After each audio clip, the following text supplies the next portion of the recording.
दे। जितने भी सनातनी इस वीडियो को देख रहे हैं पूरा ध्यान से सुने।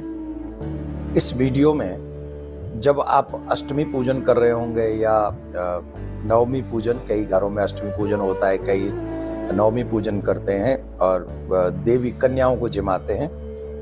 ये वीडियो कन्याओं के भोजन कराने से पहले हम सबको सुन लेनी चाहिए। जिन जिन घरों में कन्या पूजन होता है, अगर विधान से कन्या पूजन हो जाए और उनकी सेवा सत्कार ढंग से हो जाए तो हमको बहुत कुछ प्राप्त हो सकता है।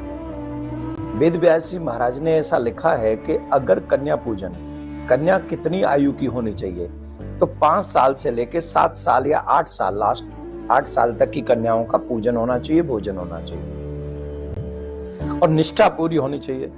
जब कन्या आए तो उनके चरण प्रक्षालन करें, उनको कुमकुम से तिलक करें, उनको वस्त्र इत्यादि जो भी आप लोग करते हैं वो ऑब्वियसली सब करते हैं, तो वो सब होना चाहिए। अब इस कन्या पूजन से हमको क्या क्या प्राप्त होता है, हम क्या प्राप्त कर सकते हैं? इन कन्या के पूजन से व्यक्ति संसार के चक्र से भी छुटकारा प्राप्त कर सकता है, भगवान में प्रेम की प्राप्ति कर सकता है, भगवान से प्रेम हो जाए ऐसा कर सकता है, मोक्ष प्राप्त कर सकता है, धर्म अर्थ काम मोक्ष चारों फल सहज में उसे प्राप्त हो सकते हैं। अब क्या होता है कि कईयों को कुछ चाहिए, कईयों को कुछ चाहिए, कईयों को ज्ञान चाहिए, कईयों को धन चाहिए, कईयों को रोगों से मुक्ति चाहिए।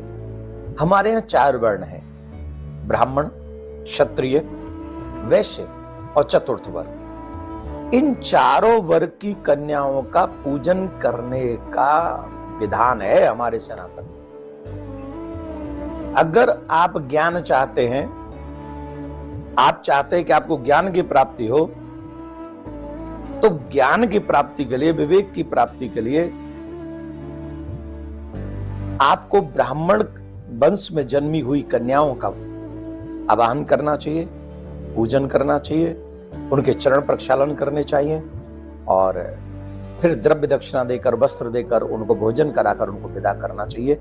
ऐसा करने से आपको ईश्वरीय तत्व ज्ञान होता है, सांसारिक विद्या प्राप्त होती है, जिनसे हम कहते हैं हमारे बच्चे पढ़ते लिखते नहीं है। अगर आपके बच्चे भी कन्याओं का पूजन करें तो आपके बच्चों को मां सरस्वती प्रसन्न होकर विद्या प्रदान करेगी। अब कई लोग ऐसे होते हैं जिनको शत्रुओं से बड़ा भय रहता है, शत्रुओं से मुक्ति पाना चाहते हैं, जो इंटरनली बड़े कमजोर होते हैं, बड़े कमजोर रहते हैं, वो बहुत परेशान रहते हैं। कोई कहता है कि हमारी जमीन को कोई हत्या गया, मतलब कब्जा कर लिया है, हड़प रहा है, हमारे ऊपर केस चल रहे हैं, मुकदमा चल रहे हैं, बहुत परेशानी हो रही है।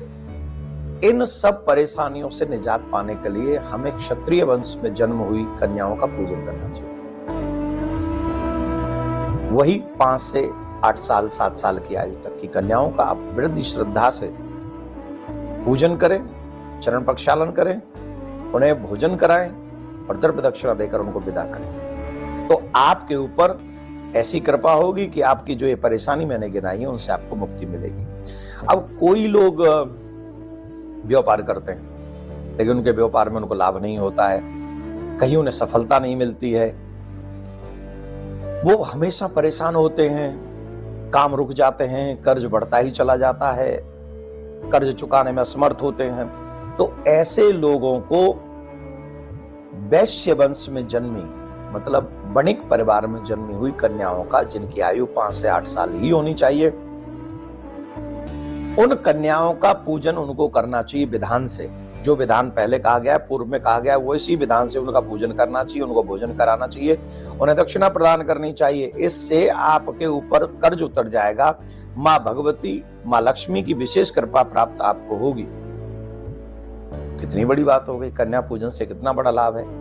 चतुर्थ बात अगर हम कहें, शरीर में आदि है, व्याधि है, रोग लगे हुए हैं, घुटनों में दर्द है, शरीर में परेशानी है, तकलीफ होती है, ठीक से हम काम नहीं कर पाते हैं, सुख नहीं आते हैं, परिवार में दुख और कलेश बना रहता है, तो इन सब की निवृत्ति के लिए चतुर्थ वर्ग की कन्या आयु वही होनी चाहिए, उनका भी विधि विधान से श्रद्धा पूर्वक आदर होना चाहिए, पूजन होना चाहिए और उन्हें द्रव्य दक्षिणा देकर भोजन कराकर उनको विदा करना चाहिए।